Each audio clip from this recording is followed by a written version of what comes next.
نحمده ونستعينه ونستغفره ونعوذ بالله من شرور أنفسنا ومن سيئات أعمالنا من يهده الله فلا مضل له ومن يضلل فلا هادي له وأشهد أن لا إله إلا الله وحده لا شريك له وأشهد أن محمدا عبده ورسوله يا أيها الذين آمنوا اتقوا الله حق تقاته ولا تموتن إلا وأنتم مسلمون يا أيها الناس اتقوا ربكم الذي خلقكم من نفس واحدة وخلق منها زوجها وبث منهما رجالا كثيرا ونساء واتقوا الله الذي تساءلون به والأرحام إن الله كان عليكم رقيبا يا أيها الذين آمنوا اتقوا الله وقولوا قولا سديدا يصلح لكم أعمالكم ويغفر لكم ذنوبكم ومن يطع الله ورسوله فقد فاز فوزا عظيما أما بعد فإن أصدق الكلام كلام الله وأحسن الهدي هدي محمد صلى الله تعالى عليه وسلم وشر الأمور محدثاتها وكل محدثة بدعة وكل بدعة ضلالة وكل ضلالة في النار من يطع الله ورسوله فقد رشد واهتدى ومن يعص الله ورسوله فقد ضل وغوى اللهم صل على محمد وعلى آل محمد كما صليت على إبراهيم وعلى آل إبراهيم إنك حميد مجيد اللهم بارك على محمد وعلى آل محمد كما باركت على إبراهيم وعلى آل إبراهيم إنك حميد مجيد سبحانك لا علم لنا إلا ما علمتنا إنك أنت العليم الحكيم رب اشرح لي صدري ويسر لي أمري واحلل عقدة من لساني يفقه قولي لقد قال الله سبحانه وتعالى بعد أعوذ بالله من الشيطان الرجيم من همزه ونفخه ونفثه بسم الله الرحمن الرحيم ألم تر كيف ضرب الله مثلا كلمة طيبة كشجرة طيبة أصلها ثابت وفرعها في السماء تؤتي أكلها كل حين بإذن ربها ويضرب الله الأمثال للناس لعلهم يتذكرون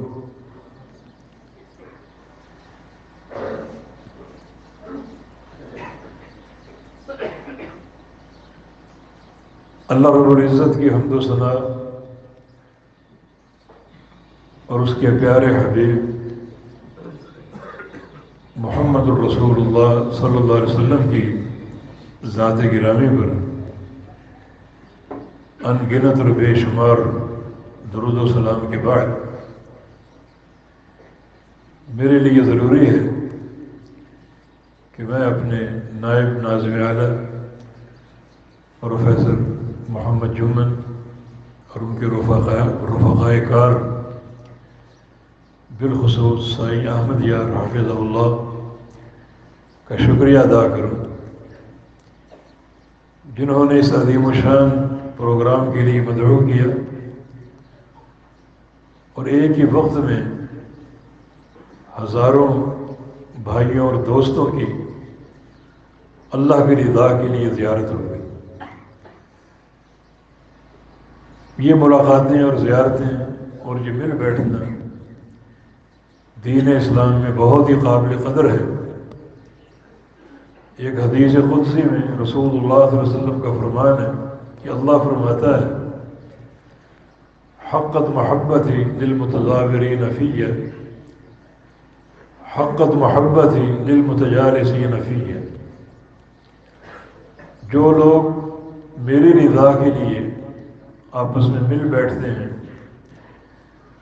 اور میرے رضا کے لیے آپس میں زیارتیں کرتے ہیں، ملاقاتیں کرتے ہیں، محبتیں کرتے ہیں،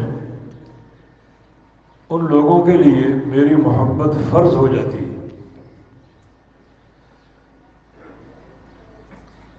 یہ ملاقاتیں اور زیارتیں اور مل بیٹھنا جس میں صرف اللہ تعالیٰ کی محبت کار فرما ہوتی ہے، اسے رسول اللہ صلی اللہ علیہ وسلم نے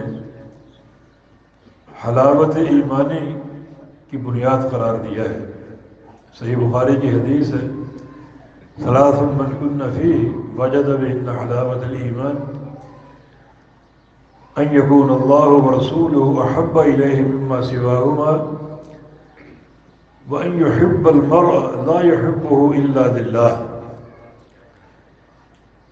جس شخص کے اندر تین چیزیں پیدا ہو جائیں وہ حلاوت ایمانی پا لیتا، وہ ایمان کی مٹھاس اور ذائقہ حاصل کر لیتا ہے۔ پہلی چیز یہ کہ اللہ اور اس کا رسول اس کے نزدیک دنیا کی ہر شے سے بڑھ کر محبوب ہو جائیں، اور دوسری شے یہ کہ وہ اللہ کے بندوں سے محبت کرے، اور یہ محبت صرف اللہ کی رضا کے لیے ہو۔ اور تیسرا امر یہ ہے وَأَن يَكْرَهَ أَن يَعُودَ فِي الْكُفْرِ بَعْدَمَا أَنْقَذَهُ اللَّهُ كَمَا يَكْرَهُ أَن يُقْذَفَ فِي النَّارِ، کہ کفر یا کفر کا معاشرہ یا کفر کی ثقافت کی طرف لوٹنا اتنا برا سمجھے جیسے آگ میں جانا برا سمجھتا ہے۔ یہ تین چیزیں اگر پوری قوت سے پیدا ہو جائیں تو اللہ رب العزت ایسے انسان کو حلاوت ایمانی عطا فرما دیتا ہے۔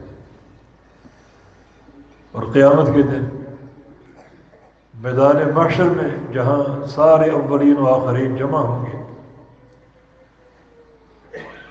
بڑی مشکل صورتحال ہوگی۔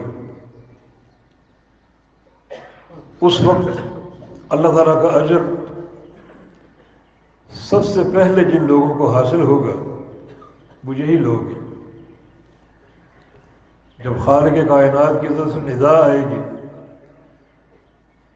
این المتحابون بی یا این المتحابون بجلالی، وہ لوگ کہاں ہیں جو دنیا میں محبتیں کرتے تھے میرے لیے، ان کا ملنا جلنا میرے لیے تھا، چہروں کی زیارتیں کرنا میرے لیے تھا، وہ لوگ کہاں ہیں؟ دعا ہے کہ اللہ تعالیٰ مجھے اور آپ کو اس موقع پر کھڑا ہونے کی توفیق دے دے۔ ان کے لیے دو اعزاز ہوں، لہم منابر من نور یغبطہم النبیون والصدیقون والشہداء، ایک تو نور کے ممبر تیار ہوں گے جن پر ان کو بٹھایا جائے گا، اس قدر اللہ تعالیٰ کا قرب حاصل ہوگا کہ انبیاء اور صدیقین اور شہداء انہیں دیکھ کر رشک کریں۔ اور دوسرا اعزاز الیوم اظلہم تحت ظلی یوم لا ظل الا ظلی، کہ آج میں انہیں اپنے عرش کا سایہ عطا فرما دوں گا، جبکہ سورج ایک میل کے فاصلے پر ہے اور گرمی اور پسینے سے برا حال ہوگا، حرارت کی شدت بڑی پریشان کن ہوگی، مگر میں انہیں پریشان نہیں ہونے دوں گا، اپنے عرش کا سایہ ان کو عطا فرما دوں گا، جبکہ قیامت کے دن اس سائے کے علاوہ کوئی سایہ نہیں ہوگا۔ تو اللہ تعالیٰ ہمیں آج کی یہ ملاقات اور یہ زیارت، یہ مل بیٹھنا اپنی رضا کے لیے قبول کر لے، اور جو ان محبتوں کے اثرات ہیں اور نتائج ہیں، اللہ پاک مجھے اور آپ کو عطا فرما دے۔ یہ اجتماع ہمارا اسی حدیث کے تناظر میں اللہ تعالیٰ کے ہاں شرف قبولیت والے، جب تک یہاں بیٹھے ہیں اللہ تعالیٰ کی رحمت ہمیں حاصل ہوتی رہے، اور جب یہاں سے بکھریں گے اپنے گھروں کو جائیں گے تو یا اللہ تو ہمیں ہمارے گناہوں سے پاک صاف کر چکا۔ جو آیت کریمہ آپ کے سامنے پڑھی ہے سورہ ابراہیم سے، اس میں اللہ تعالیٰ نے ایک مثال بیان کی، أَلَمْ تَرَ كَيْفَ ضَرَبَ اللَّهُ مَثَلًا كَلِمَةً طَيِّبَةً كَشَجَرَةٍ طَيِّبَةٍ۔ آپ نے نہیں دیکھا، آپ نہیں جانتے، اللہ رب العزت نے مثال بیان کی۔ کیسی مثال اور کس چیز کی مثال؟ کلمہ طیبہ کی، کشجرۃ طیبہ۔ کلمہ طیبہ کی مثال جو ہے وہ ایک شجرہ طیبہ، ایک عمدہ درخت کی مانند ہے۔ یہ اللہ تعالیٰ کی رحمت کی وسعت ہے کہ اس نے ہمیں سمجھانے کے لیے بہت سے اسالیب اختیار کی ہیں تاکہ حق ہم پر واضح ہو جائے اور پوری طرح دین کی حجت ہم پر قائم ہو جائے۔ یہ مثالیں ذکر کرنا، مثالوں سے سمجھانا، یہ شرعی اسلوب ہے۔ قرآن پاک میں تقریباً 43 مثالیں ہیں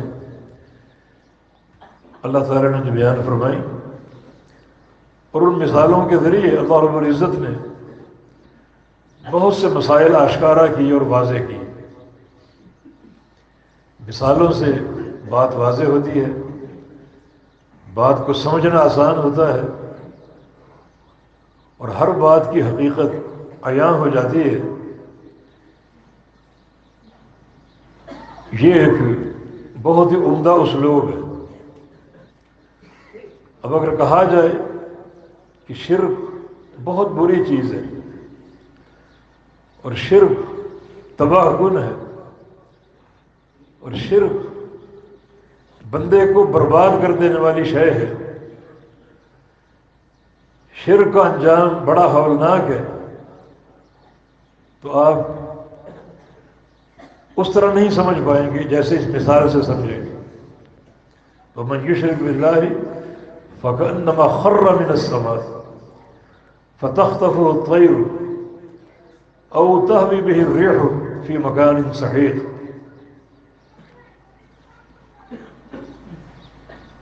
جو اللہ کے ساتھ شرک کرتا ہے، کیسی بربادی اس کے کھاتے میں آتی ہے، یوں سمجھو کہ جیسے اس کو آسمان سے گرا دیا گیا ہے، آسمان سے نیچے پٹخا جائے، نیچے پھینکا جائے، تو کتنا یہ ہولناک انجام ہے۔ تو اللہ رب العزت نے یہ شرک کی مذمت اور شناعت ہمیں اس مثال سے سمجھائی۔ آسمان سے پھینکا جائے، گرایا جائے، اور راستے میں خونی پرندے اچک لیں، اس کو بمبھوڑ ڈالیں، اور یا پھر تیز رفتار آندھیوں کی لپیٹ میں آ جائے اور وہ آندھیاں اسے دور دراز علاقے میں پٹخ کے رکھ دیں۔ یہ شرک کرنے والے کا ہولناک انجام ہے۔ اس مثال سے شرک کی حقیقت اور مذمت اور واضح ہو جاتی ہے کہ ایک مشرک انسان کس طرح تباہ و برباد ہو جاتا ہے اور اس کی دنیا اور آخرت برباد ہو جاتی ہے۔ اس مثال کو سن کر کسی انسان میں شرک کرنے کی ہمت ہوگی کہ شرک اختیار کرنے کی صورت میں گویا مجھے آسمان سے پھینک دیا گیا، اس قدر کلفت مجھ پر ڈال دی گئی۔ اللہ تعالیٰ نے ایک مقام پر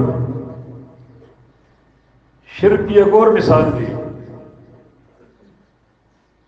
بلکہ مشرکین کے جو معبودان باطلہ ہیں ان کی حقیقت کو واضح کیا، یا ایھا الناس ضرب مثل فاستمعوا له،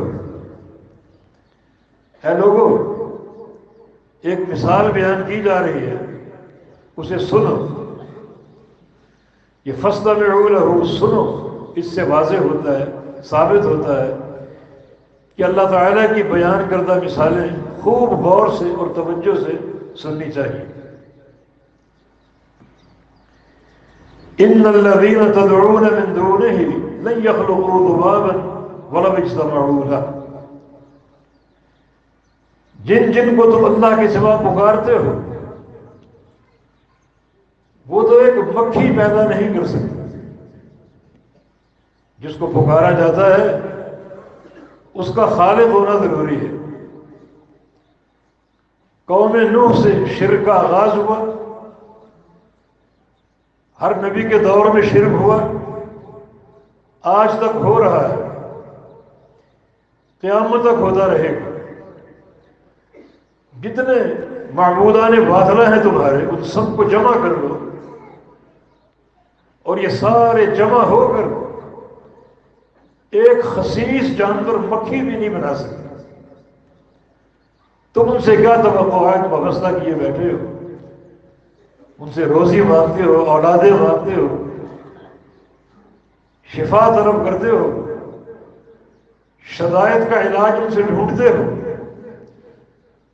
اور مکھی بنانا دور کی بات نہیں، من یسلبہ الذباب،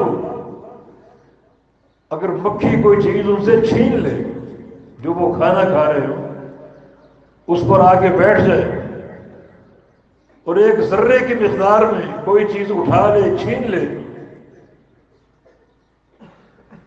تو اسے بھی واپس نہیں لے سکتے۔ سارے معبودان باطلہ جمع ہو کر اتنا کام بھی نہیں کر سکتے، ایک ذرے پر ان کا اختیار نہیں ہے۔ تو یہ مثال کس قدر شرک کی نحوست اور مذمت پر مشتمل ہے۔ مشرکین کی بے عقلی کو واضح کر دی ہے کہ کن کو تم پکارتے ہو، جن جن کو پکارا جا رہا ہے یا پکارا جاتا رہے گا، یہ سارے مل کر ایک مکھی نہیں بنا سکتے۔ تو یقیناً مثالوں سے مسائل واضح ہوتے ہیں، حقیقت حال اور کھل جاتی ہے، اور معاملہ آشکارا ہو جاتا ہے۔ یہ خالق کائنات کا احسان عظیم ہے۔ اب صدقہ ہم دیتے ہیں، اس صدقے کے آثار کیا ہیں اور اس کے نتائج کیا ہیں، قرآن نے ایک مثال سے واضح کیا۔ ان الذين ينفقون اموالهم في سبيل الله مثل الذين ينفقون اموالهم في سبيل الله كمثل حبة، جو لوگ اپنا مال اللہ کی راہ میں خرچ کرتے ہیں ان کی مثال ایک دانے کی ہے جس کو آپ نے زمین میں بو دیا، انبتت 7 سنابل، اس ایک دانے نے 7 سٹے پیدا کر دیے، فی کل سنبلۃ 100 حبہ، ہر سٹے میں 100 دانے موجود ہیں۔ آپ نے ایک دانہ زمین کو دیا اور بویا، اللہ تعالیٰ نے آپ کو 700 دانے دے دی۔ اور واللہ یضاعف لمن یشاء، اللہ تعالیٰ جس کے لیے چاہے اس سے بھی بڑھا کر عطا فرمائے۔ اس مثال سے صدقے کا ایک عمدہ نتیجہ ہمارے سامنے آ گیا کہ بندہ ایک دانہ ہی اللہ کی راہ میں خرچ کر دے، ایک کھجور ہی اللہ کی راہ میں خرچ کر دے، تو اللہ تعالیٰ کس طرح بڑھا چڑھا کر لوٹاتا ہے اور اپنے بندوں کو اس سے کئی گنا بڑھ کر عطا فرما دیتا ہے۔ ما نقص صدقۃ من مال، صدقے سے مال کم نہیں ہوتا۔ نبی علیہ السلام کی حدیث ہے کہ اللہ تعالیٰ نے باقاعدہ فرشتوں کی ڈیوٹی مقرر کر رکھی ہے جو زمین بھر میں پھیلے ہوئے ہیں اور یہ دعا کرتے رہتے ہیں اللہم اعطِ منفقا خلفا واعطِ ممسکا تلفا، یا اللہ جو بندہ تیری راہ میں خرچ کرتا ہے اسے اس کا کوئی بدل عطا فرما دے بڑھا چڑھا کے، اور جو بخیل ہے اس کے نقصان کو بڑھا دے، جو خرچ کرتا ہے اس کے مال کو بڑھا دے اور جو بخیل ہے اس کے نقصان کو بڑھا دے۔ ہم نمازوں سے غافل ہوتے ہیں، اوقات کی پابندی نہیں کر پاتے، لیکن اس کا کیا وبال ہے، اس کا کیا خمیازہ بھگتنا پڑے گا۔ نبی علیہ السلام کی ایک حدیث میں ایک مثال کا ذکر ہے، من فاتت صلاۃ العصر فکأنما فطر اہلہ ومالہ، جس شخص کی عصر کی نماز لیٹ ہو جائے، عصر کی نماز تاخیر سے پڑھے، اب اس کے کھاتے میں کیا نقصان جا رہا ہے، کیا بربادی جا رہی ہے، اسے اس کا احساس نہیں ہے، مگر اس مثال سے سمجھ لے کہ گویا اس کا سارا اہل، بیوی بچے، بھائی بہنیں، ماں باپ، اس کا سرمایہ اور اس کا مال سب کا سب ایک مقام پر جمع کر کے اس کو آگ لگا دی، کیا اس کے احساسات ہوں گے جب اپنی نگاہوں کے سامنے بچوں کو جلتا ہوا دیکھے گا، اپنی کمائی کو جلتا ہوا دیکھے گا۔ تو اس مثال کو سننے کے بعد جو وبال کی صورت حال ہے، اب کوئی بندہ نماز کو لیٹ کرے گا، سارے کام چھوڑ کے نماز پڑھے گا، نماز مقدم ہے، اس کی تاخیر کی کوئی گنجائش نہیں۔ اور بعض اوقات پیارے پیغمبر صلی اللہ علیہ وسلم عملی مثال دیا کرتے تھے۔ صحابہ کرام کی جماعت کے ساتھ تشریف لے جا رہے تھے، راستے میں ایک درخت دیکھا، سوکھا ہوا، سوکھے پتے، چھڑی آپ کے ہاتھ میں تھی، آپ وہاں رک گئے، ٹھہر گئے، صحابہ کرام بھی ٹھہر گئے، آپ نے اپنی چھڑی اس درخت کی ایک شاخ پر ماری اور سارے پتے جھڑ گئے۔ صحابہ یہ منظر دیکھ رہے ہیں، یہ ایک عملی مثال ہے۔ تو رسول اللہ صلی اللہ علیہ وسلم نے ارشاد فرمایا، کچھ کلمات ایسے ہیں اگر تم کو پڑھتے رہو تو اللہ تعالیٰ تمہارے گناہوں کو اس طرح چھاڑ دے گا جیسے اس درخت کے پتے جھڑ گئے۔ وہ کلمات کیا ہیں؟ سبحان اللہ والحمد للہ ولا الہ الا اللہ واللہ اکبر۔ اگر یہ کلمات تم پڑھتے رہو تو اللہ تعالیٰ تمہیں تمہارے گناہوں سے اس قدر پاک اور صاف کر دے گا جیسے اس شاخ کے پتے جھڑ گئے۔ تو اس مثال کا تصور کر لیجیے اور اپنے گناہوں کے بوجھ کا بھی سوچیے، ان گناہوں کو جھاڑنے کی اور گناہوں سے پاک صاف ہونے کی تدبیر کیجیے۔ تدبیر آپ نے نہیں کرنی، تدبیر ہو چکی ہے اور اللہ کے پیغمبر کھول کھول کر بیان کر چکے ہیں۔ تو آپ نے اس عملی تمثیل سے واضح کر دیا کہ جو بندہ یہ کلمات پڑھے گا جو کہ عقیدہ توحید کا مربع ہے، تو اللہ تعالیٰ کی کلمات کی برکت سے اس کے گناہوں کو اس طرح چھاڑ دے گا جیسے آپ کے سامنے اس شاخ کے پتے جھڑ گئے۔ تو ان مثالوں سے آپ سمجھیے کہ تمثیل اور مثال ایک ادبی اور بلاغت کا اصول اور اسلوب ہے جس سے باتیں واضح ہوتی ہیں اور ایک چیز کی حقیقت عیاں ہوتی ہے۔ اگر کہا جائے کہ زید بہادر ہے تو اس کی بہادری کا تصور کچھ واضح ہوتا ہے، اور اگر کہا جائے کہ زید شیر ہے تو اس کی بہادری اور زیادہ منکشف ہوگی اور زیادہ واضح ہوگی۔ یہاں جو مثال اللہ پاک نے دی وہ کلمہ طیبہ کی ہے، الم تر کیف ضرب اللہ مثلا کلمۃ طیبہ، اللہ نے مثال بیان کی کلمہ طیبہ کی۔ وہ کلمہ طیبہ کیا ہے؟ لا الہ الا اللہ، لا الہ الا اللہ جو کہ دین کی اساس ہے، اللہ کے پیارے پیغمبر کی پہلی دعوت، کوہ صفا پر کھڑے ہو کر قولوا لا الہ الا اللہ تفلحوا، کہ کلمہ پڑھ لو لا الہ الا اللہ، تم فلاح پا جاؤ گے، دنیا میں فلاح پا جاؤ گے، قبر میں فلاح پا جاؤ گے، قیامت کے دن فلاح پا جاؤ گے، جب اللہ کے سامنے کھڑے ہو کے حساب و کتاب کے لیے فلاح پا جاؤ گے، جب مرحلہ میزان آئے گا تمہارے اعمال تولے جائیں گے وہاں بھی فلاح پا جاؤ گے، اور جب پورے صراط سے گزرنے کا وقت آئے گا وہاں بھی فلاح پا جاؤ گے، اس کلمے کی اساس پر لا الہ الا اللہ۔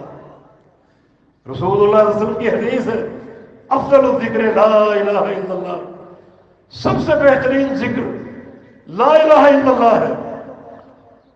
نوح علیہ السلام نے اپنے بیٹوں کو وصیت کی اوصیکم بلا الہ الا اللہ، کہ میں تمہیں زندگی بھر لا الہ الا اللہ اختیار کیے رہنے کی وصیت کرتا ہوں، کبھی اس کلمے سے غافل نہ ہونا، اور کبھی تمہاری توجہ اس کلمے سے اوجھل نہ ہو، کثرت سے اس کا ذکر جاری رکھنا، اٹھتے بیٹھتے پڑھو لا الہ الا اللہ، کیونکہ اگر ساتوں آسمان اور ساتوں زمینیں اور آسمانوں اور زمینوں کو آباد کرنے والے ایک پلڑے میں ہو اور وضعت لا الہ الا اللہ فی کفۃ اخری، دوسرے پلڑے میں صرف کلمہ لا الہ الا اللہ ہو، تو یہ پلڑا بھاری ہوگا اور آسمانوں اور زمینوں کا پلڑا ہلکا پڑ جائے گا۔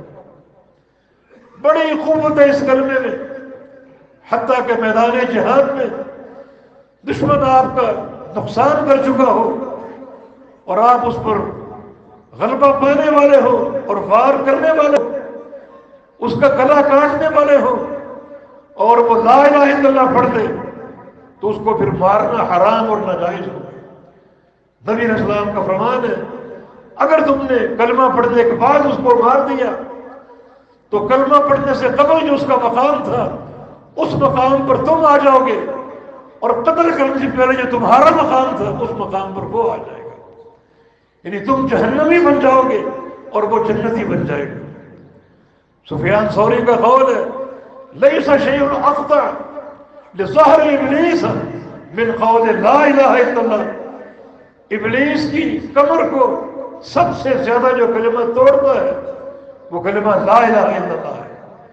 جتنا کثرت سے پڑھو گے وہ شیطان پر لاٹھیاں برسا رہے ہو، ابلیس کی کمر پر کوڑے مار رہے ہو، اور اس کلمے کی برکت سے اس کو کوڑے مار مار کر ماندہ کر دو گے، تھکا کر گرا دو گے، اس کی قوت سلب ہو جائے گی اور تمہیں برگلانے کے قابل نہیں رہے گا۔ یہ عظیم کلمہ الم تر کیف ضرب اللہ مثلا کلمۃ طیبۃ، اللہ رب العزت اس کلمہ طیبہ کی مثال بیان کرتا ہے۔ اس کلمہ طیبہ کی مثال کشجرۃ طیبہ، کلمہ طیبہ کی مثال ایک عمدہ درخت کی ہے۔ شجرہ طیبہ سے مراد بالاتفاق کھجور کا درخت ہے، تو اللہ تعالیٰ نے کلمہ طیبہ کی تمثیل اور تشبیہ کھجور کے درخت کے ساتھ قائم کی ہے۔ وجہ تشبیہ تین چیزیں، مشابہت کی وجوہ تین ہے، مشابہت کے اسباب تین ہیں، بلکہ ایک حدیث کو شامل کر لیں تو مرکزی طور پر چار اسباب ہیں مشابہت کے، کہ یہ کلمہ طیبہ کھجور کے مشابہ کیوں ہے، اور اس تشبیہ کو پہچان لینے کے بعد اس کلمہ طیبہ کے تعلق سے ہمارا کردار کیا ہونا چاہیے۔ پہلی وجہ تشبیہ یہ ہے کہ اصلھا ثابت، اس شجرہ طیبہ کی اصل، جڑیں اور بنیاد انتہائی پختہ اور ثابت ہے، بہت ہی مضبوط۔ سب سے مضبوط جڑیں جس درخت کی ہوتی ہیں وہ کھجور کا درخت ہے، اور آپ اس کھجور کے درخت کو پانی دیں یا نہ دیں ہر سال آپ کو پھل دے گا، بڑی کارآمد اس کی جڑیں ہیں۔ تو کلمہ طیبہ کی مثال شجرہ طیبہ سے ہے، اور وجہ مثال پہلی کہ اصلها ثابت، کھجور کے درخت کی جڑیں مضبوط ہوتی ہیں اور ثابت اور راسخ اور پختہ اور قوی ہوتی ہے۔ تو اس کلمہ طیبہ کو تم نے جو قبول کرنا ہے تو کھجور کا درخت بن کر مضبوط جڑوں کے ساتھ قبول کرو، مضبوط بنیادیں اس کی قائم کر لو، اس میں کوئی کمزوری نہ ہو، کوئی تساہل نہ ہو، انتہائی ثابت اور راسخ عقیدہ ہو تمہارا، انتہائی ٹھوس بنیاد قائم کرو اس کلمہ لا الہ الا اللہ کی، تب یہ کلمہ قابل قبول ہوگا۔ کہ ہم نے اس کو کھجور کے درخت سے تشبیہ دے کر تم پر یہ بات واضح کی، تمہیں یہ سمجھایا ہے کہ تمہاری جڑیں اس کلمے کے تعلق سے اسی طرح مضبوط اور راسخ ہو، کوئی اس میں کمزوری نہ ہو اور کسی غفلت کا امکان نہ ہو۔ دوسری وجہ تشبیہ جو ہے فَرْعُهَا فِي السَّمَاءِ، اس کھجور کے پتے آسمان سے باتیں کرتے ہیں، انتہائی بلند ہوتے ہیں، جڑیں جس قدر گہری اور مضبوط ہو اس کا تنا اسی قدر طویل ہوتا ہے، اور اس کے پتے، اس کی جو شاخیں ہیں اسی قدر وہ اونچی ہوتی ہیں، آسمان سے باتیں کرتی ہوئی اوپر کو جاتے ہوئے دکھائی دیتی ہیں۔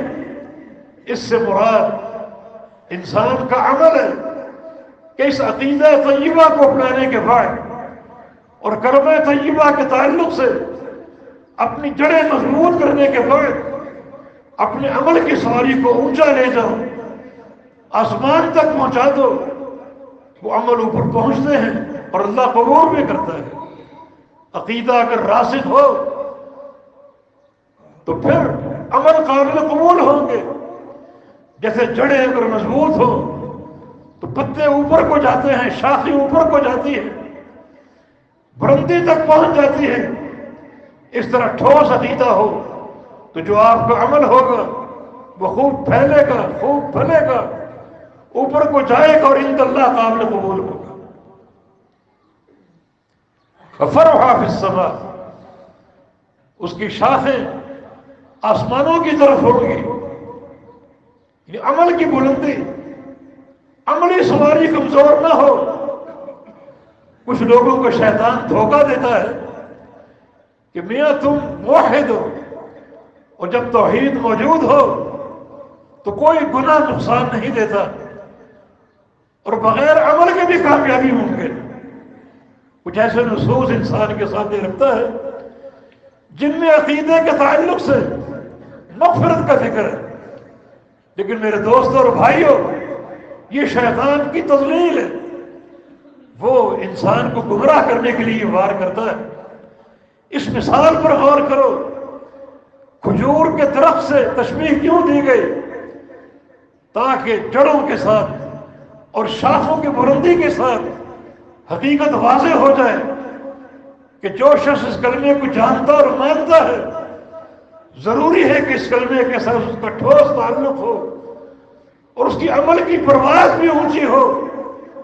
جب وہ پرواز اونچی ہوگی لا الہ الا اللہ کی بنیاد پر تو وہ عمل قابل قبول بھی ہوگا، اور اگر کلمے کی اساس کمزور ہے، یہ اس بنیاد میں دراڑیں ہیں، تو عمل کا فائدہ نہ ہوگا اور عمل قابل قبول نہ ہوگا۔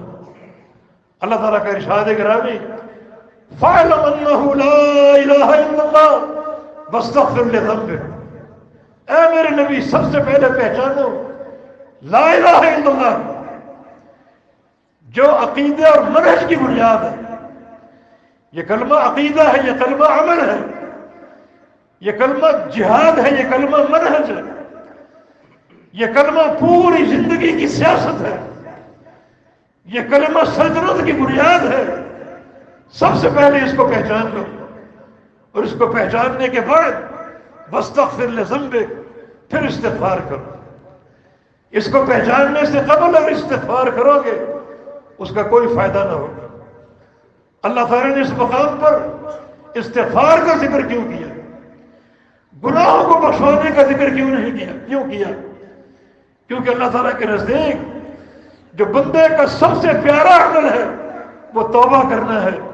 اللہ افرح بتوبۃ عبدہ، اللہ تعالیٰ سب سے زیادہ خوش ہوتا ہے اپنے بندے کی توبہ سے۔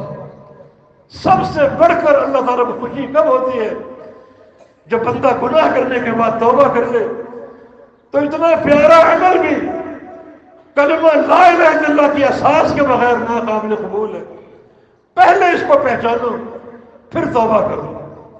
وہ عمل جو اللہ کو سب سے زیادہ خوش کرنے والا ہے وہ عمل بھی قابل قبول نہیں جب تک اس کلمہ طیبہ کی اساس نہ ہو۔ ان اللہ یمد یدہ بالنہار لیتوب مسیء اللیل، اللہ اس قدر خوش ہوتا ہے دن چڑھتا اللہ اپنے ہاتھ کو پھیلا دیتا ہے تاکہ جن بندوں نے رات کو گناہ کیا ہے وہ دن کے اجالے میں توبہ کر لیں۔ یہ ہاتھ کا پھیلا دینا ہم اللہ کے لیے مثال بیان نہیں کرتے، لیکن اس سے یہ بات واضح ہوتی ہے کہ اللہ کس قدر خوش ہوتا ہے۔ گناہ گار بندوں کا انتظار کرتا ہے کہ توبہ کر لو۔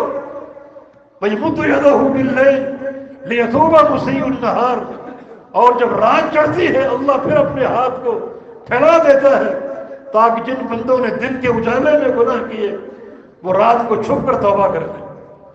اللہ اپنا ہاتھ پھیلائے رکھتا ہے حتیٰ کہ آخری تیسرا پہر جب باقی بچتا ہے تو ينظر إلى سماء الدنیا، پھر اللہ رب العزت آسمان دنیا پر نزول فرماتا ہے اور فجر کے طلوع ہونے تک پکارتا ہے، هل من مستغفر فاغفر له، هل من مسترزق فارزقه، هل من صائد فاعطيه، هل من مستشفى فاشفيه، ہے کوئی روزی کا طالب مجھ سے روزی طلب کر لو، کوئی بخشش کا طالب مجھ سے گناہ کی بخشش طلب کر لو، گناہ بخشوا لو، کوئی مریض شفا کا طالب ہو مجھ سے شفا طلب کر لو۔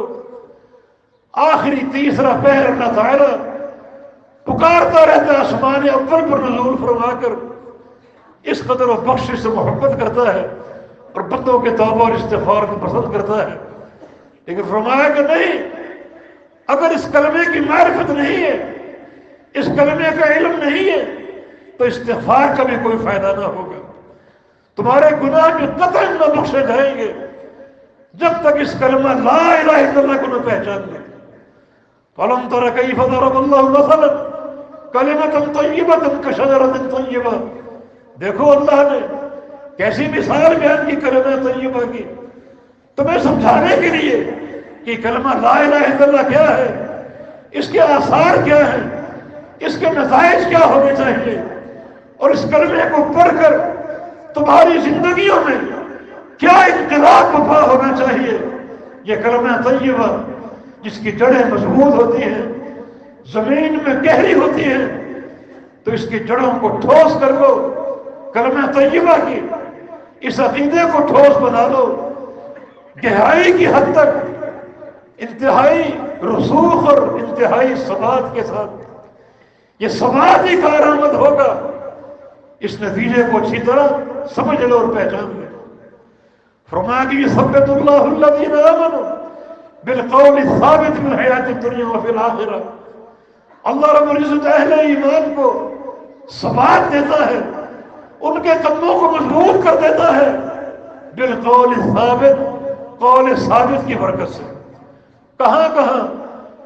دنیا کی زندگی میں اور مرنے کے بعد بھی۔ دنیا کی زندگی میں اللہ تعالیٰ اگر اس کلمے سے گہرا تعلق پیدا کر لو گے مضبوطی اور رسوخ کے ساتھ، تو اللہ تعالیٰ تمہیں ثابت قدمی عطا فرما دے گا، ایسی ثابت قدمی کہ کوئی دنیا کی طاغوتی طاقت تمہیں توحید سے برگنا نہ سکے گی، برگشتہ نہ کر سکے گی۔ توحید کے ڈاکو قدم قدم پر موجود ہوں گے، کسی کا رخنہ توحید الوہیت میں ہوگا، کسی کا رخنہ توحید ربوبیت میں ہوگا، اور کسی کا رخنہ توحید اسماء و صفات میں ہوگا۔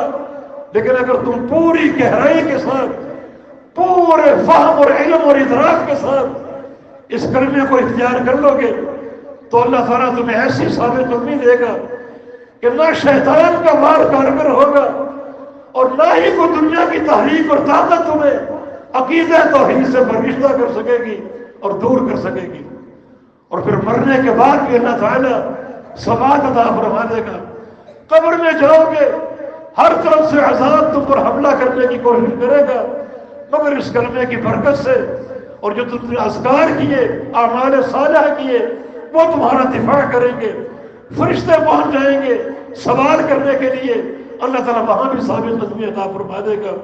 اور قیامت کے دن بھی بہت سے مراحل ہیں جہاں پر ثبات کی ضرورت ہے، قدموں کی پختگی کی ضرورت ہے، وہ بھی تم کو مل جائے گی، حاصل ہو جائے گی، لیکن بالقول ثابت، قول ثابت کی برکت سے.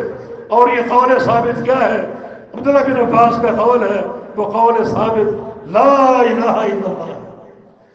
تو یہ ثبوت اپنے اندر پیدا کرو، اس کلمے کو سمجھ کر اس کے ادراک کے ساتھ. ادراک بڑا آسان ہے، کوئی مشکل کام نہیں ہے. تو آپ کو پہاڑ کھودنے کی دعوت نہیں دی جا رہی، بلکہ صرف دو بنیادی نقطوں کو سمجھ لو. یہ لا الہ الا اللہ، اس کے دو ارکان ہیں. لا الہ ایک رکن ہے اور الا اللہ دوسرا رکن ہے. بس یہ دو ارکان ہے کلمے کے، ان کو پہچان لیں. لا الہ رکن نفی ہے، جس کا معنی ہے کوئی معبود نہیں. اس کو پہچان لو، اور پہچاننے کے بعد اس پر ڈٹ جاؤ اور جم جاؤ اس پر کہ کوئی معبود نہیں. اب نہ کوئی زندہ، نہ کوئی مردہ، نہ کوئی زمین کے اوپر، نہ کوئی زمین کے اندر، نہ کوئی لاہوری سرکار، نہ کوئی پاک پتن کی سرکار. کوئی سرکار نہیں، کوئی معبود نہیں، کوئی پکارے جانے کے لائق نہیں، کوئی مشکل کشا نہیں، کوئی حاجت روا نہیں. یہ کلمہ لا الہ نفی کی بنیاد. جب نفی آ گئی، نفی مطلق ہے، کسی استثناء کے بغیر اور کسی تخصیص کے بغیر. مطلق یہ نفی ہے، کوئی معبود نہیں ہے، کہیں بھی نہیں ہے، کسی دور میں نہیں ہے، کسی زمانے میں نہیں ہے، کسی مقام پر نہیں ہے، کسی گاؤں کوٹ میں نہیں ہے. یہ رکن نفی ہے. نفی کو سمجھو، نفی کو پہچانو، پھر رکن اس بات آگے آ جاتا ہے. الا اللہ، صرف ایک اللہ، باقی سارے معبود جو بنائے گئے، تراشے گئے، وہ معبودان باطلہ ہے. صرف ایک ہی معبود حق ہے اور وہ اللہ رب العزت ہے. بس یہ دو بنیادیں اس کلمے کی، نفی کی بنیاد اور اس بات کی بنیاد. اس کو پہچان لو. فاعلم انہ لا الہ الا اللہ. اس کلمے کو پہچان لو، اور پہچان لینے کے بعد اس کو ڈٹ جاؤ اور جم جاؤ. رکن نفی کو اختیار کر لو، رکن اس بات کو اختیار کر لو. یہ ہے اصلها ثابت، مضبوط اس کی بنیادیں ہیں، مضبوط اس کی جڑیں ہیں. مضبوط بناؤ. پھر یہ کلمہ سرسری نہیں ہے، یہ کلمہ ایسی گواہی نہیں ہے کہ تم اس گواہی کو بغیر فہم کے ادا کرتے رہو. گواہی کا فہم ضروری ہے. اگر آپ عدالت میں کھڑے ہوں، وکیل آپ پر جرح کرے، گواہی دینے آپ گئے ہیں، اور آپ کو گواہی کا علم نہ ہو، تو آپ کی گواہی مسترد ہو جائے گی. اس کی آپ کو سزا مل سکتی ہے. یہ تو دنیا کی گواہیاں ہیں، جبکہ توحید کی گواہی اعظم الشہادہ ہے. کائنات کی سب سے بڑی گواہی، اللہ رب العزت کی وحدانیت کی گواہی، یہ بغیر علم کے کیسے قابل قبول ہوگی؟ علم حاصل کرو، ادراک حاصل کرو، اس علم اور ادراک پر پوری قوت کے ساتھ چل جاؤ. جیسے کھجور کے درخت کی جڑیں ہوتی ہیں، بڑی مضبوط جڑیں، ان مضبوط جڑوں کی طرح اس کرنے کا عقیدہ اختیار کر لو اور ٹھوس ہو جاؤ، ٹھوس بنیادیں اختیار کر لو. فَرْعُهَا فِي السَّمَاءِ. اور پھر اس کی جڑیں جب مضبوط ہوئیں تو اس کی شاخیں اور پتے آسمانوں کی طرف دراز ہو چکے. اب جو عمل کرو گے اوپر کو جائیں گے اور اللہ کے ہاں قابل قبول ہوں گے. اللہ ان اعمال کو مسترد نہیں کرے گا، بلکہ ان اعمال کو قبول کرے گا. مگر ساتھ ساتھ یہ حقیقت بھی سمجھو کہ خالی کلمے کی معرفت اور لا الہ الا اللہ پر جم جانا کافی نہیں، عمل صالح کی بھی ضرورت ہے. تلک الجنۃ التی اورثتموها بما کنتم تعملون. تمہیں جنت کی وراثت دی جائے گی تمہارے عمل کی برکت سے. عمل کرو. اللہ کے پیارے جو عمل نہیں کرتے، ان سے بڑھ کر موحد کون ہو سکتا ہے؟ ان سے بڑھ کر توحید کا پرچار کرنے والا کون ہو سکتا ہے؟ ان سے بڑھ کر عقیدے کا فہم کسے ہو سکتا ہے؟ ان سے بڑھ کر کھجور کے درخت کی طرح ٹھوس اس کلمے کی جڑیں کس کی ہو سکتی ہیں؟ لیکن پیارے پیغمبر کی حیات مبارکہ کا آخری ایام ہے اور آپ کو مسجد لے آیا جا رہا ہے، دو بندے سہارا دے کر آپ کو چلا رہے ہیں، قدموں میں جان نہیں ہے، چل نہیں سکتے، قدم زمین پر گھسٹ رہے ہیں، اور اس حالت میں بھی آپ مسجد کی طرف جا رہے ہیں نماز ادا کرنے کے لیے، تو عمل کی کس قدر حاجت ہے؟ یہ شیطان کی ایک سازش ہے، اس کا ایک وسوسہ ہے جو پیدا کرتا ہے کہ تم تو موحد ہو، تمہاری بخشش توحید کی برکت سے ہو جائے گی، عمل کی ضرورت نہیں ہے۔ لیکن نہیں، اللہ تعالیٰ نے اس عظیم الشان مثال کے ذریعے عمل کی اہمیت کو اجاگر کیا کہ خالی کھجور کی جڑیں کافی نہیں ہے، صرف جڑیں ہو باقی کچھ نہ ہو تو کیا وہ کارآمد ہوگا درخت؟ نہیں، اصلها ثابت فرعها فی السماء، اس کی جڑیں زمین میں گہری ہیں اور شاخیں اور پتے آسمان کی طرف ہیں جو کہ عمل کی نشاندہی کرتے ہیں۔ تو اس کلمے کی جڑیں مضبوط کرنے کے بعد عمل صالح پر توجہ دو، ہر آن آپ کا تعلق کلمہ لا الہ الا اللہ کے ساتھ ہو، پھر عمل ہو، اس عمل کی اساس بھی لا الہ الا اللہ ہو، عمل کرنا بھی لا الہ الا اللہ کی خاطر ہو، نمازیں ہو، روزے ہو، حج و زکوٰۃ ہو، عمرہ ہو، جہاد ہو، ان سب کی بنیاد لا الہ الا اللہ ہے، توحید ان کی اساس ہے۔ یہ ایک مربوط ایسا تعلق جو اس مثال سے سمجھایا جا رہا ہے، اس سے حقیقت حال واضح ہوتی ہے کہ عقیدے کے ساتھ عمل ہے، عمل کو اختیار کر لو، عمل کو اختیار کر لو، جیسا کہ سلف صالحین کا کردار تھا، وتیرہ تھا۔ صحابہ کہتے ہیں کہ تعلمنا العلم بالعمل جميعا، ہم نے پیارے پیغمبر سے علم اور عمل اکٹھا لیا ہے، جو وہی اترتی اس پر عمل کرتے ہیں۔ تم القرآن و تم العمل، ادھر قرآن کا نزول پورا ہوا، ادھر ہمارا عمل پورا ہو گیا۔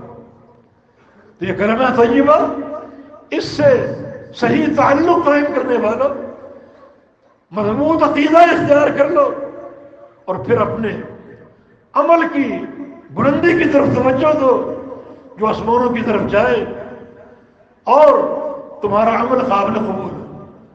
ہم نے ایک چوتھی چیز کا ذکر کیا تھا ایک حدیث کی روشنی میں، ایک مجلس میں رسول اللہ صلی اللہ علیہ وسلم تشریف فرما تھے، آپ نے صحابہ سے ایک سوال کیا، ان من الشجر شجرۃ، ایک درخت ہے، مثلها کمثل المؤمن، اس کی مثال ایک مومن موحد کی ہے۔ وہ درخت ایک مومن جیسا ہے، ایک موحد جیسا ہے، اس کی ایک نشانی ہم بتا دیتے ہیں، لا يتحات ورقها، اس کے پتے نہیں جھڑتے، اس کے پتے نہیں گرتے، حدثونی ما ہی، ذرا مجھے بتاؤ وہ درخت کیا ہے، وہ کون سا درخت ہے؟ عبداللہ بن عمر اس حدیث کے راوی ہیں، فرماتے ہیں کہ وقع الناس بشجر البوادی، لوگوں کے ذہن جنگل کی طرف چلے گئے، درختوں کے بارے میں غور کرنے لگے، وہ کون سا درخت ہے جس کی مثال مومن کی سی ہے، جس کے پتے نہیں جھڑتے۔ ابو بکر و عمر اس مجلس میں موجود تھے، لیکن کوئی جواب نہ دے سکے، سب خاموش رہے۔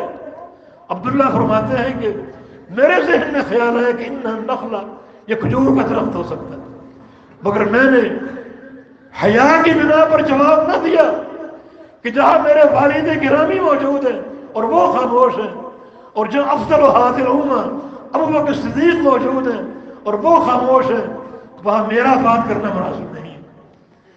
جب سارے صحابہ خاموش رہے تو اللہ کے پیارے پیغمبر نے خود جواب دیا کہ انہا النخلہ، وہ درخت کھجور کا درخت ہے جس کی مثال مومن کسی ہے۔ بعد عبداللہ بن عمر اپنے والد سے کہا کہ مجھے اس کا جواب معلوم ہو چکا تھا، مگر میں حیا کی بنا پر خاموش رہا کہ بڑے بڑے صحابہ اور کبار صحابہ موجود ہیں جو کہ خاموش ہیں اور جواب نہیں دے پا رہے، میرا جواب دینا مناسب نہیں۔ جناب عمر بن خطاب نے فرمایا اگر تم یہ جواب دے دیتے، تمہارا یہ جواب مجھے دنیا کی ساری دولتوں سے محبوب ہوتا۔ علم ایک دولت ہے، علم ایک خزانہ ہے، اور علم بھی وہ جس کے تانے بانے عقیدہ توحید سے جڑتے ہوں۔ ساری دنیا ایک طرف ہو، دنیا کے خزانے ایک طرف ہو، اس علم کا ایک نقطہ ان تمام خزانوں سے قیمتی ہے، اس کے پتے نہیں جھڑتے۔ تو اس درخت کی مثال ایک مومن موحد کی ہے جس کا سینہ لا الہ الا اللہ کے نور سے روشن ہے، پتے نہیں جھڑتے اس درخت کے۔ اس کا معنی کیا ہے؟ پتوں کا اونچا ہونا اور پتوں کا نہ جھڑنا۔ ان مثالوں سے کیا سمجھایا جا رہا ہے؟ ایک تو کلمہ طیبہ کی برکت سے عمل اوپر کو پرواز کرتے ہیں، بلندی کی طرف جاتے ہیں، اور دوسرا پتے نہیں جھڑتے، مانا وہ عمل ضائع نہیں ہوتے، دعائیں مسترد نہیں ہوتی۔ اگر تم اس کلمے سے صحیح معنی میں تعلق جوڑو گے، صحیح معنی میں تعلق قائم کرو گے، تمہارے عمل اوپر کو پرواز کریں گے اور جڑیں گے نہیں، گریں گے نہیں، بلکہ قائم رہیں گے۔ اللہ ان کی حفاظت کرے گا۔ دعائیں کرو گے، رد نہیں ہوں گے، اللہ قبول کرے گا۔ یہ اس کلمہ طیبہ کی برکت ہے، اور اس کلمہ طیبہ کی بنیاد پر عمل کرنے کی اور دعائیں کرنے کی برکت ہے۔ دعائیں قبول ہوں گی، عمل قابل قبول ہوں گے، اور کوئی چیز مسترد نہیں ہوگی۔ بہت بڑی بشارت ہے، ورنہ قرآن کہتا ہے بسم اللہ الرحمن الرحیم هل اتاک حدیث الغاشیہ وجوہ یومئذ خاشعہ عاملۃ ناصبہ۔ آؤ تمہیں قیامت کی خبر دے، بڑی ہولناک خبر۔ اس دن بہت سے چہرے ذلیل ہوں گے، کالے اور سیاہ ہوں گے، گرد و غبار کی تہیں جمع ہوں گی۔ کیا ان کا قصور ہے؟ یہ لوگ بد کردار تھے؟ فرمایا نہیں، با کردار تھے۔ عاملۃ، عمل کرنے والے، اور ناصبہ، عمل کر کر کے تھک جانے والے، بے تحاشا عمل کرنے والے، لیکن تصلیٰ نار حامیہ، دہکتی جہنم کی آگ کا لقمہ بن جائیں گے۔ جہنم کے کوئلے اور جہنم کے شعلے انہیں پسند کر دیں گے۔ حالانکہ عمل کرتے تھے، عمل کر کر کے تھک جاتے تھے، ریاستیں کرتے تھے، دین کی خاطر ٹکریں مارتے تھے، مگر عمل قابل قبول نہیں۔ وجہ کیا ہے؟ وجہ یہ کہ جو مثال اللہ نے بیان کی کلمہ طیبہ کی، اس مثال کے جو آثار اور نتائج ہیں ان پر یہ غور نہیں کرتے تھے۔ عقیدے میں دراڑ آ جائے، عمل میں اگر خلاف سنت راستہ اپنا لو، ساری محنتیں رائے گاہ ہیں اور ساری کوششیں بیکار ہیں۔ لیکن ایک مومن موحد کی مثال، اگر کلمہ طیبہ صحیح فہم کے ساتھ قبول کر کے گہرائی اور مضبوطی کے ساتھ تعلق قائم کر لو گے، اور عمل کی شاخیں سنت مصطفیٰ کی اساس پر آسمان کی طرف دراز کرو گے، کوئی نیکی نہیں گرے گی، کوئی دعا رد نہیں ہوگی، ہر عمل قابل قبول ہوگا، ہر دعا عند اللہ قابل قبول ہوگی۔ اللہ تمہارے اعمال کی حفاظت کرے گا۔ نبی علیہ السلام کی واضح حدیث کے مطابق کچھ بندوں کے اعمال ایسے ہوتے ہیں کہ اللہ تعالیٰ ایک قیمتی دستاویز میں ان اعمال کو لکھ کر اپنی مہر لگا کر محفوظ کر دیتا ہے۔ اللہ کی مہر کو دنیا کی کوئی طاقت توڑ نہیں سکے گی۔ یہ مہر اسی عقیدہ توحید کی اساس پر لگتی ہے، عقیدے کے فہم کی اساس پر لگتی ہے کہ اللہ عمل کی حفاظت کرتا ہے۔ نبی علیہ السلام کے ایک حدیث ہے کہ ایک بندے نے ایک کھجور اخلاص کے ساتھ خرچ کی۔ اخلاص میں عقیدہ شرط ہے، اخلاص میں ریاکاری سے بچنا شرط ہے۔ اخلاص کے ساتھ خرچ کر کے وہ بھول چکا، اللہ تعالیٰ نے اس کھجور کو اپنے دائیں ہاتھ میں رکھ لیا۔ یربیہا کما یربی احدکم فلوہ، اور اللہ اس کو پالنا شروع کر دیتا ہے جیسے تم اپنے جانور کے بچے کو پالتے ہو۔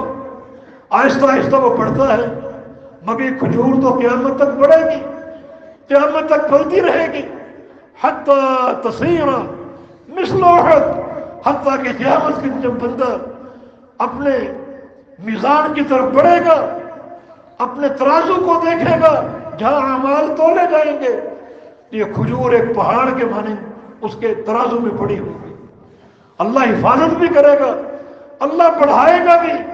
ایسی قبولیت ہے اس کلمہ طیبہ کی برکت سے۔ عقیدے کی بنیاد کو مضبوط کر لو، اسی بنیاد پر عمل صالح کو استوار کر لو تو وہ عمل قابل قبول بھی ہوں گے۔ ایک پتا تک نہیں گرے گا، ایک پتا تک نہیں جھڑے گا، جبکہ بہت سے لوگ قیامت کے دن ایسے آئیں گے فَبَدَا لَهُم مِّنَ اللَّهِ مَا لَمْ يَكُونُوا يَحْتَسِبُونَ إِنَّ أُنَاسًا مِّنْ أُمَّتِي يَأْتُونَ يَوْمَ الْقِيَامَةِ بِأَعْمَالٍ كَأَمْثَالِ جِبَالِ تِهَامَةٍ۔ میری امت کے کچھ لوگ قیامت کی دن آئیں گے عمل لے کر، اور وہ عمل پہاڑوں کی چوٹیوں کی طرح، پہاڑوں کی چوٹیوں کی طرح۔ آپ کبھی مری گئے ہو، بلندی پر چڑھ کر چوٹیوں کو دیکھیں، ایک چوٹی، دوسری چوٹی، تیسری چوٹی، ہر چوٹی دوسری سے اونچی اور بلند۔ اس طرح قیامت کے دن کچھ لوگ کھڑے ہوں گے اور ان کے اعمال پہاڑوں کی چوٹیوں کی طرح ہوں گے، لیکن یجعلہ اللہ ہباء منثورا، اللہ ان سارے اعمال کو، پہاڑوں جیسے اعمال کو ذرے بنا کر بکھیر کر ضائع کر دے گا، کوئی عمل باقی نہیں بچے گا۔ لمحہ فکری اللہ کے بندو، اس مثال پر بار بار غور کرو۔ الم تر کیف ضرب اللہ مثلا کلمۃ طیبۃ کشجرۃ طیبہ، کہ کلمہ طیبہ شجرہ طیبہ کی مانند ہے۔ جاؤ کھجور کے درخت کے پاس جا کر اس پر غور کرو، تؤتی اکلھا کل حین باذن ربھا، یہ درخت اپنے پھل دیتا ہے ہر وقت، ہر چیز اس کی مفید ہی مفید ہے، جڑے بھی مفید ہیں، تنا بھی مفید ہے، شاخیں بھی مفید ہیں، پتے بھی مفید ہیں، پھل بھی مفید ہیں۔ پھل کچا ہو تو کھانے کے قابل ہے، پک جائے تو کھانے کے قابل ہے، سوکھ کر چوہارا بن جائے تو کھانے کے قابل ہے۔ یہ پھل خراب نہیں ہوتا، اس کا آپ ذخیرہ کر سکتے ہیں، پورا سال کھا سکتے ہیں، اور پورا سال کھانے کے بعد نئی فصل آپ کے لیے تیار ہے، پھر کاٹو اور پھر کھاؤ۔ کھجور کے درخت کو بار بار دیکھو، بار بار اس پر غور کرو، یقیناً آپ کے سامنے منہج واضح ہوگا، عقیدہ کے تعلق سے، عمل صالح کے تعلق سے، اور پھر کھجور کے پھل کے تعلق سے۔ علامہ ابن قیم رحمہ اللہ نے ایک مقام پر اسی مثال کو ایک اچھے اسلوب سے بیان کیا تاکہ اور فہم اجاگر ہو جائے اور بات کھل کر سامنے آ جائے۔ دراصل وہ بات کر رہے تھے ادخلوا فی السلم کافہ، کہ اسلام میں پورے داخل ہو جاؤ۔ پورے کیسے داخل ہو یہ بھی اگر غور کرنا ہے تو کھجور کے درخت کو دیکھو جو پورے اسلام کی تصویر آپ کے سامنے پیش کرے گا۔ ابن قیم فرماتے ہیں اسلام میں پورا داخل ہونے کا معنی یہ ہے کہ اسلام 3 چیزوں سے عبارت ہے۔ اسلام میں 3 بنیادیں ہیں، ایک عقیدہ، دوسرا عمل، اور تیسرا اخلاق حسن، اور تینوں چیزیں باہم مربوط ہیں، عقیدہ، عمل اور اخلاق حسنہ۔ پھر انہیں مثال درخت سے دی، کھجور کے درخت سے، کہ کھجور کی جڑیں بمنزلہ عقیدہ ہے، اور کھجور کے پتے بمنزلہ عمل ہے، اور کھجور کا پھل بمنزلہ اخلاق حسنہ۔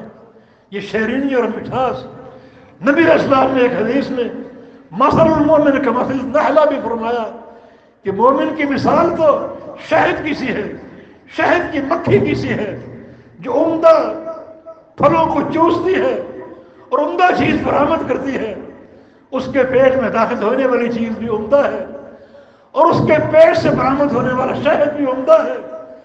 مومن کو ایسا ہی ہونا چاہیے، اچھی چیزوں کو چوسے، اچھے پھلوں کو چوسے، جس کی اساس کتاب و سنت ہے۔ عہد الحدیث تم کو مبارک ہو، تمہارا علم وہ ہے جو عرش الہی سے اترا ہے، یہ دائیں بائیں کا کھیل نہیں، یہ زمینوں والوں کے فرمودات نہیں، ان کے ملفوظات نہیں ہیں۔ تم اس علم کے پیروکار ہو جو براہ راست جبریل امین کے ذریعے قلب اطہر محمد مصطفیٰ علیہ السلام پر اترا عرش الہی سے، اسی کو تم چوستے ہو، اسی کو اپنے اندر داخل کرتے ہو، وہی تمہارے دل و دماغ کی خوراک ہے، پھر اچھی چیز کو برآمد بھی ہونا چاہیے۔ مومن عمدہ عمل کرتا ہے، عمدہ عقیدے کا اظہار کرتا ہے اور صاحب اخلاق حسنہ ہوتا ہے۔ اللہ کے بندوں، اگر اخلاق کی کمی ہو تو پھر بھی یہ عمارت ناقص ہے۔ کھجور کے درخت کی مثال مکمل نہیں ہوگی۔ مومن اخلاق حسنہ کا ترجمان ہوتا ہے، اور یہ بھی شیطان کی گمراہی کا ایک راستہ ہے کہ تم صاحب عقیدہ ہو، تمہیں تو بڑا کڑوا ہونا چاہیے۔ نہیں، مومن کو شہد ہونا چاہیے، شہد کی طرح میٹھا ہونا چاہیے، شہد کی مکھی کی طرح اپنے اندر اچھی چیزوں کو داخل کرے، اچھی چیزوں کو برآمد کرے۔ ان مثالوں کے ذریعے رسول اللہ صلی اللہ علیہ وسلم نے اس عظیم منہج کو اجاگر کیا، اس عظیم منہج کو روشن کیا۔ تو اس سے جو باتیں حاصل ہوئیں وہ انتہائی قابل غور ہیں۔ تو کھجور کے درخت کی اس مثال کو سامنے رکھتے ہوئے اپنے نسب و علم کا تعین کیجئے، درخت کو بار بار دیکھو، اور درخت کے ان بہت سے امور کو سامنے رکھ کر اس کی ہر چیز مفید ہے۔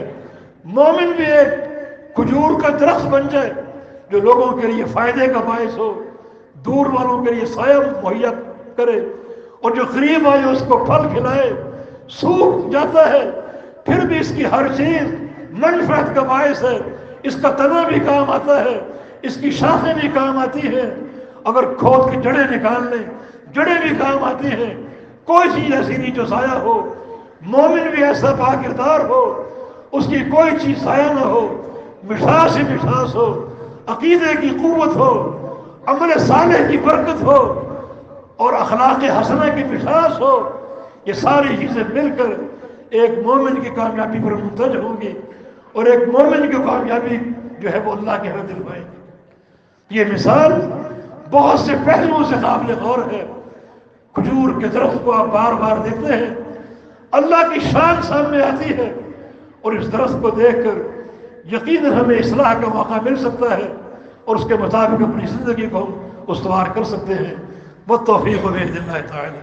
اللہ پاک ہمیں عقیدے کا رسوخ عطا فرما دے، اللہ پاک ہمیں عمل صالح کی برکات سے مالا مال فرما دے۔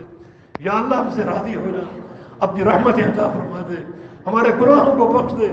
یا اللہ یہ جو وبا پھیلی ہوئی ہے اس کو ہمارے ملک سے اور ہر اسلامی ملک سے اس کو اٹھا لے، ہمیں عافیت کی زندگی عطا فرما دے، مریضوں کو شفا عطا فرما دے۔ اللہ تعالی ہمیں عمل صالح کی توفیق عطا فرما دے، ہمارے سینوں کو علم سے، علم نافع سے منور فرما دے۔ اقول قولی هذا واستغفر اللہ لی ولکم، وآخر دعوانا ان الحمد للہ رب العالمین۔